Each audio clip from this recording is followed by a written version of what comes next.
دوباره سلاوی حقتانه بن پێشنگ جەمال وەک هەمیشە لە چەناڵی یوتیوب ڕۆڵە پێش هەموو شتێک خوا ڕۆژ و تاعاتی هەموو لای قبول کات لە کۆتا ڕۆژی ڕەمەزاندا ئەم ڤیدیۆ بڵاو بێتەوە جەژنی هەموو لایەکتان پیرۆز بێ با یەکەم کەسم جەژنانەتان لێ بکەم یەکەم یوتیوبەرم جەژنی هەموو لایەکتان پیرۆز بێ و هیوادارم خۆشترین جەژن بێ کە لە ژیانتان تێپەڕی بکەن یەخوا هەمیشە دڵخۆش و سەرفراز بن و هیوادارم پێکەوە بگەینە بەرزترین ئاستەکان لە ژیانمان و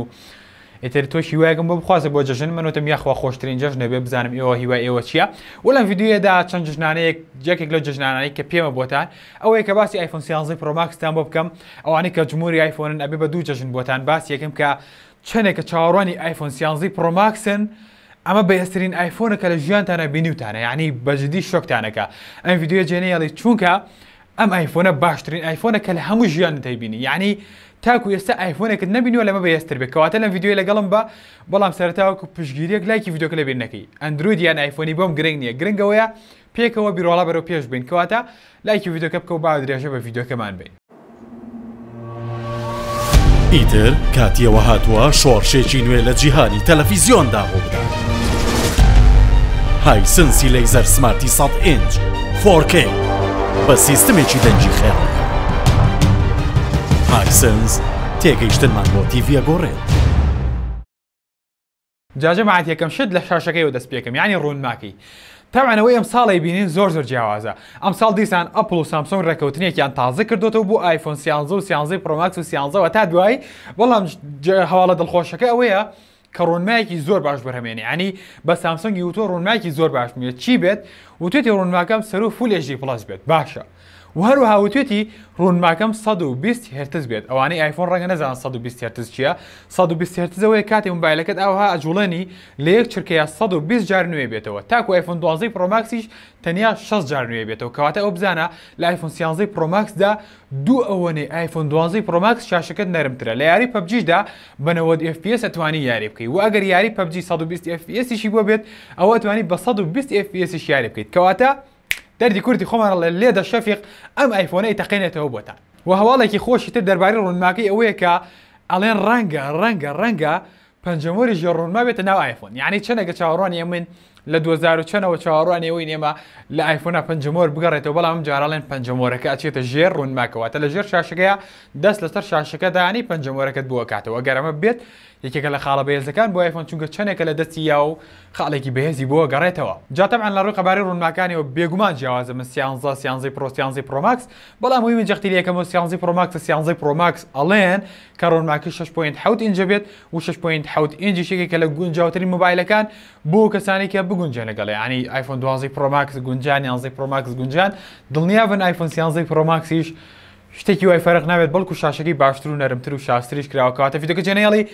مۆبایلەکە شۆک دەکات شتی باشتر ماوە کە لە ئایفۆندا ببینین بێگومان لە ڕووی کامێرەوە گەشەکات لە ڕووی خێراییشەوە گەشەکات تا بزانین چییە جوابی نەسەر بەشی ناوەکی مۆبایلەکە ئەڵێن لە بەشی ناوەکیە زۆر گەشەکات ئەڵێن بیرگەی مۆبایلەکە خێراترەکرێت ڕامی مۆبایلەکەش باشترەکرێت ڕامی مۆبایلەکە ئەڵێن 6 بێت و لە هەمان کاتدا ئەو شتێکە زۆر سەرەکیە چارەسەرکەرە جەماعەتی ئایفۆن ڕەنگە لە وشەکەی من تێنەگەن ئێوە پێڵن پرۆسێسەر بەڵام پرۆسێسەر قسەیەکی غەڵەتە چارەسەرکەری مۆبایلەکە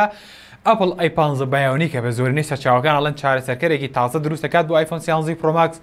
کە بەهێزترین چارەسەرکەرە بێت لە هەموو مێژوودا یعنی ئەڵێن هیچ چارەسەرکەرێک نادۆزیتەوە لەو چارەسەرکەرە باشتر بێت مەگەر دوای ئەوە دروست کرێتە گینا تا کاتی بڵاوبوونەوەی وەکو ئەوی باسەکرێت ئەڵێن زۆر بەهێزە بێت ئەتوانێت سەر و 120 FPS پێ ببەخشێت لە پەبجی هەر بە هەواوە 90 FPS پێ بەخشێت لە خێرایی ئەوە ئایفۆن خۆتان نەزان جامبوونی کەمە بەهۆی سیستەمە باشەکەیەوە بە کورتی بە کوردی ئەڵێن زۆر ئایفۆن 12 پرۆماکس باشترە بێت لە ڕووی بەشی ناوەکی و خێرایەوە بەدڵنیایەوە گەشەیەکی باشی شەکات ناڵێن ئەوەیە کە بڵێ بەتەواوەتی هەستی پێکەیت بەڵام تا ڕادەیە خێرا بێت و توانای یاریکردنی باشتر بێت بەهۆی شاشەکەی زائیدەن بەهێزبوونی چارەسەرکەرەکەیەوە و لێرەدا نابێت شتێکی زۆر گرنگ لەبیر بکەین ئەویش چییە ئەوەیە کە پشتگیریان ڤیدیۆ بکەیت بەجددی جەماعەت پێویستن بە ئێوە کە پشتگیریان ڤیدیۆ بکەن لایکی ڤیدیۆکە لەبیر مەکە و تاکۆتایی بینەر بە چونکە گەورەترین پشتگیریە بۆ من و هیوادارم پشتگیریش بکەن و دواتر بابینە سەر باسی کامێرەکانی کامێرەی ئایفۆن چەند ساڵە بینین کە بەردەوام باشتر و باشتر بێت و هەموو ساڵەشتی تازی تیابینین ساڵی پێشوو بینیمان کە تیرەی کرانەوەی ئایفۆن 1.6 بوواتە ڕووناکی کامێرەکەی زۆر باش و ڕووناکی زۆر هێنایە سەر سێنسەر ئەمساڵ لێن ئەکرێت بە 1.5 1.5 ئەڵێت تیرەی کرانەوەکەی بێ بە 1.5 کە خاڵێکی زۆر بەهێزی موبایلەکە بێت لە ڕووی کامێراوە لە ڕووی دۆخیشەوە زۆر باشە بێت لە ڕووی وێنەوە سوبری لە وێنەکەی زۆر کەمە بێتەوە قەبارەی پێکسڵەکانمان گەورە ئەبێت لە هەمان کادا بەڵام ئەڵەن مێگاپیکسڵەکانی زۆر فەرق ناکاتەڵێن دیسان 12 مێگاپیکسڵ جێگیرەکاتەوە بۆ هەستەوەری سەرەکی و گۆشە فراوان و تەلەفۆتەوە تا دوای ئەڵێنەوانە جێگیرەکاتەوە بەڵام 12 مێگاپیکسڵەکانی ئایفۆن عادەتەن بەهۆی سۆفتوێرە باشەکەیەوە کێشەی بۆ دروست نەکردوین چونکە بەجددی بەهۆی سۆفتوێرەکەی ئەتوانم بڵێم گونجاو بۆ وێنەکانی ئایفۆن واڵەن شوشەی سەر کامێرەکانی بە جۆرێک دروست کراوە کە لە ئایفۆن 12 پرۆماکس باشتر بێت واتە ڕووناکی زیاتر بهێنێتە ژوورەوە تێگەن لێم یعنی تا ڕووناکی زیاتر بێنێتە ژوورەوە پێویست ناکات ئایزۆ بەرز کاتەوە کە ئایزۆشی بەرز نەکردەوە زبری لە وێنەکەیە کەمە بێت کەواتە ئەوە بزانە دیسان خاڵێکی بەهێزە بەڵێ بەهێزە بووە خۆم تێکیاوە با بەردەوام بین و کۆتاشت کە باسی بکەم باترەکەیەتی کەینە سەر باسی باترەکەی تر تااقتمان لە ئایفۆن نامێن دەماڵە بێ و باتری زیاکە وەڵڵاهی چەمانەوەی موبایلەکە یعنی ئەستوری موبایلەکەت ئەوە نییە کە بڵێ تەنکە تا باترێکە زیان ناکەم نازانم بۆ زیای ناکەی خوا ماڵە ئاواکە دەزیایکە دەگەشە پێدەری ئەپڵ زیایکە کاکە بە کورتی بە کوردی ئەڵەن باترەکەی 3850 میلیۆن پێرە بێت دەوەڵی معقول نیە 120 هرتز و 3850 میلیۆن پێر هیچ معقول نییە یعنی تۆ چارەسەرکەرەکەشت با 5 نانۆمەتری بێت بەڵام بەجددی 120 هرتز وزەی باشیوێت کاکە 3850 میلیۆن پێر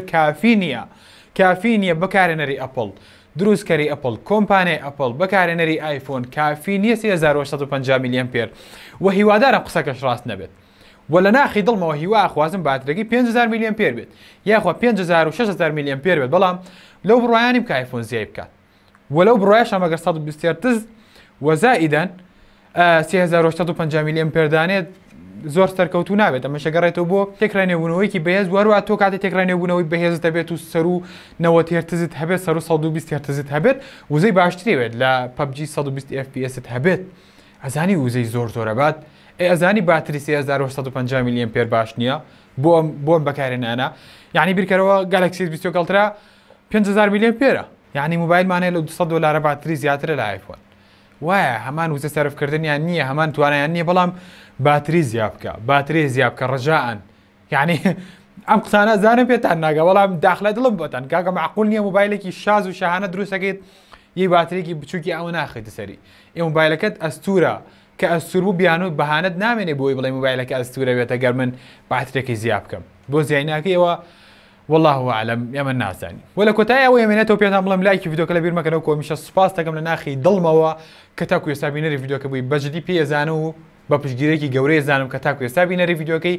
لە کۆمنت بنووسە کە تاکو تای بینەری ڤیدیۆکە بی ڕای خۆت بڵێت دەربارەی ئایفۆن 12 پرۆماکس ئەگەر ئایفۆنەکە باترەکەی نەهێنابێتەوە سەر سفر بەڵام نابێت لەوێ بکەین کە هەمیشە شتی چاوەڕوان نەکراو لە ئەپڵە بینین هیوادارم ئەم جارە بڵێ باترەکەی 8000 میلیۆن پێرە خۆ کفر نابێت دەردی کابراڵێ هیوادارین 8000 میلیۆن پێر بێت هەرچەند لەو بڕایانی بگاتە 5000 میلیۆن پێریش بەڵام یاخوا بێت باشتر و باشتر بێت یاخوا ئایفۆنێکی هەرزان و باشترین توانە هەبێت لە ڕۆی نرخەکانی شۆ بەخوا خۆتان ئەزانن لە سەرەتاوە 1300 دلار ڕۆ بەڵام دواتر هەرزانە بێتەوە ڕاتە 11 وەرەقە و 12 وەرەقەکەەوە کۆمە ساڵێک دەربارەی کاتی بڵاوبوونەوەکە یاڵن لە مانگی دا ئەبێت یعنی 5 مانگێکی ترێ بێت و ئەم زانیارانە زانیاری سەرەتایین زۆر جدی مەیگرن ڤیدیۆی ترتان بووەکەم لە کاتی نزیک بوونەوەیە بەڵام هەر خۆشە جارجار پێتان بڵێن ئایا ئەپڵ بەتەمای چیە سامسەنگ بەتەمای چیە هواوی بەتەمای چیە و چاوەڕوانی ڤیدیۆی هواوی P50 بن با بزانین سیستەمە تازەکەی هواوی لەسەر P50 بێت بەڵێ ئینشاءڵڵا ڤیدیۆیەکیش لەسەرەوەکەین کەواتە جەژنی هەموو پیرۆز بێت بە بۆنەی جەژنەوە بە قایەک بڕۆ تا ڤیدیۆیەکی تر لە چەناڵی یوتیوب ڕۆڵامنە بیننەوە سپاردەیەق بن خوا ئاگادارتان بێت